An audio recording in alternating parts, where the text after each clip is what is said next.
ओम शांति and good morning my sweet PK family. मैं आप सबसे मेरा एक अनुभव शेयर करना चाहूँगी जो मुझे आज सुबह ही हुआ है।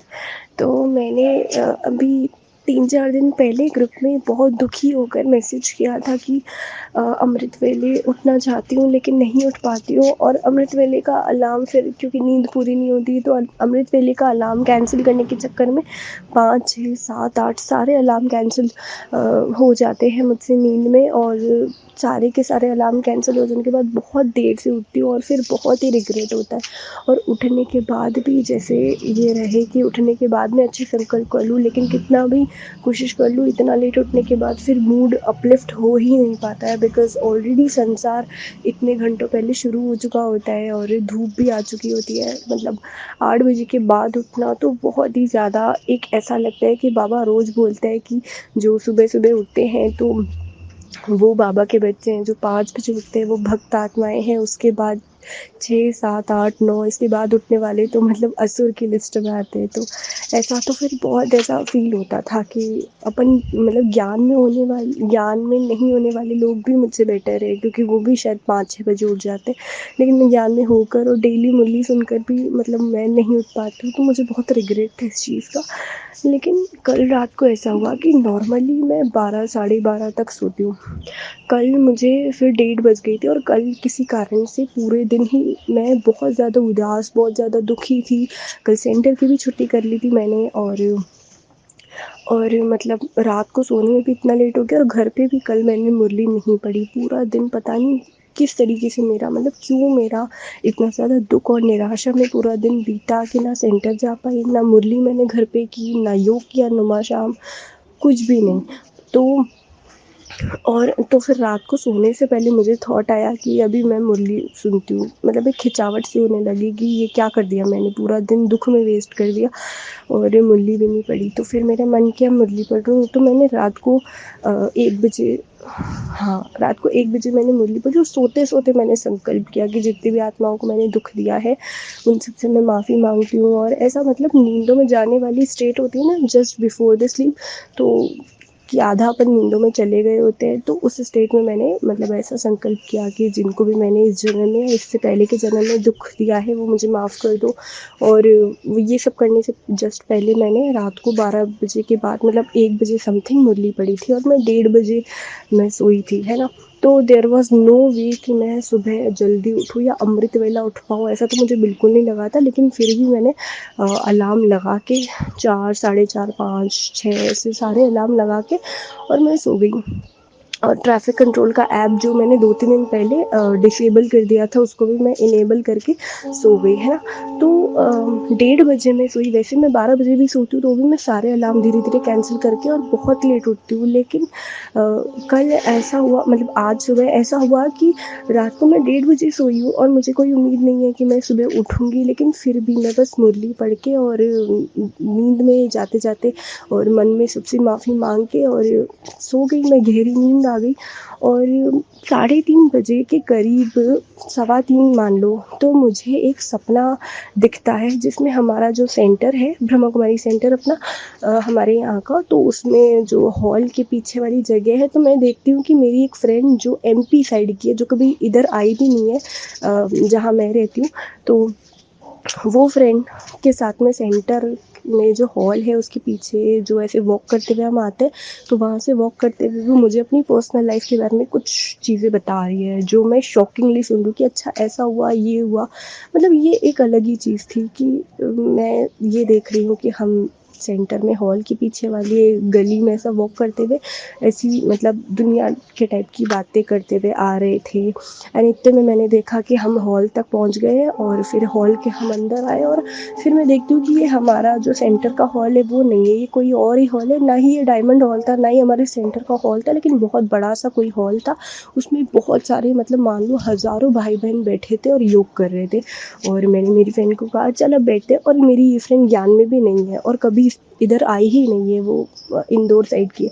और वो भी बैठ गई और मैं भी बैठ गई, और जब मैं योग में बैठती हूँ तो पास वाली माता मुझे कहती थोड़ा उधर साइड में बैठो, और ऐसे करके बस इतना मैंने देखा और इतने में 3:30 बजे का ट्रैफिक कंट्रोल बज गया और मैं उठ गई।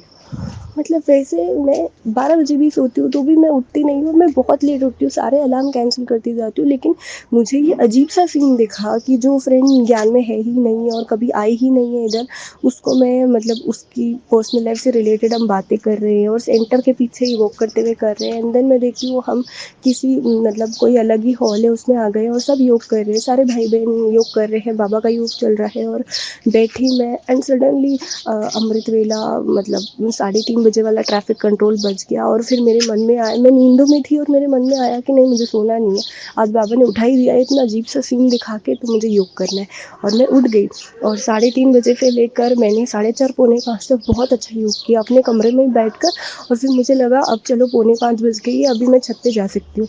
तो फिर मैं छत पे आ गई और फिर मैंने मतलब होता है ना कि फिर मैंने योग नहीं किया, लेकिन अपने 4:45 से 5:30 तक फिर मैंने, एक होता है ना अपन भाग्य का आह्वान करते हैं, जैसे सूरज भाई बोलते हैं श्रेष्ठ संकल्प करो, तो वो श्रेष्ठ संकल्प करते हैं। और फिर बाबा को अपने घर के छत के ऊपर बुला के अपना फरिश्ता स्वरूप देखकर मैंने अपने घर को भी मतलब किया। अमृत वेले के टाइम के अंदर अंदर ही ये किया था मैंने कि अपने हर एक फैमिली मेम्बर जहाँ जहाँ वो सो रहे तो इंडिविजुअली बाबा के साथ सूक्ष्म रूप में जाकर और उनको जिस जिस चीज़ की मुझे वाइब्रेशन देने की ज़रूरत है वो मैंने उनको आत्मा देख के दिया। तो it was overall good experience कि कहाँ तो मैं 12 बजे सोती हूँ तो भी मैं सारे अलार्म बंद करती जाती हूँ और अब मैं मुरली पढ़ के और मैं 1:30 बजे भी सोई और गहरी नींद के साथ, और तो भी नींदों में इतना अजीब सीन दिखा और उसके साथ ही 3:30 बजे नींद खुल गई। बहुत अमेजिंग एक्सपीरियंस हुआ, मतलब ये मानो मैं 3:30 बजे से लेकर अभी 5:30 पौने 6 तक 6 बजे तक मैं मतलब योग में ही थी किसी न किसी तरीके से। कभी कभी बाबा से रोयान कर रही, अच्छी अच्छी बातें कर रही थी, कभी बाबा से किरणें अपने घर के मेंबर्स को फैला रही थी, कभी बाबा से वरदान लिया मैंने सुबह सुबह, और फिर 6 बजे से लेकर अभी मैंने मुरली पढ़ी।